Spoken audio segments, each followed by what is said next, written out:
এক তুলে তুলে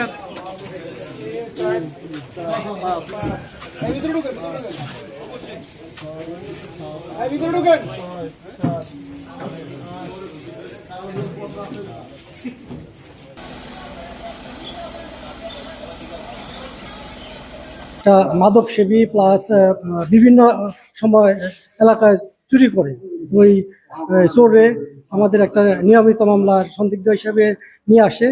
পরে সে যেহেতু মাদক সেবী, তারা একটা মোডাস অপারেন্ডি আছে, ওরা আসলেই সবসময় দেখা যায় যে ইয়ের মধ্যে মাথা বাইরে। এরকম এও সেরকম মাথা ইয়ের মধ্যে আমাদের যে আলখানার লোহারি এখানে বাড়ি দিছে, বাড়ি দিয়ে নিজে অজ্ঞান হয়ে গেছে।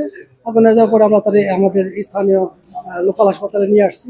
এখানে ট্রিটমেন্টের পরে আজকে গত রাতে একটা ডাক্তার দিকে বরিশাল রেফার করছে, বরিশালও চিকিৎসাধীন আছে। ইন দ্য মিন টাইম ওনারা কোনো তথ্য পাইছে যে সে মারা গেছে, এরকম তথ্যের ভিত্তিতে পুরা ১-১৫০ লোকজন আইসা থানা আক্রমণ করছে। থানা আমাদের গেট টেট ভেঙে ফেলছে, থানা ডিউটি অফিসারের মারছে, আমার ড্রাইভার আহত, আরও ৩-৪ জন আহত হয়েছে। অনেক মিডিয়া কর্মী ছিল, তারাও দেখছে বিষয়টা।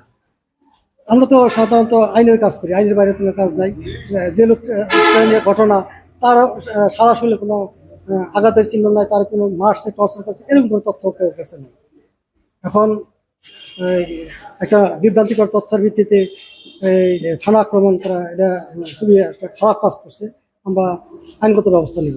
কতজন পুলিশ সদস্য হবে?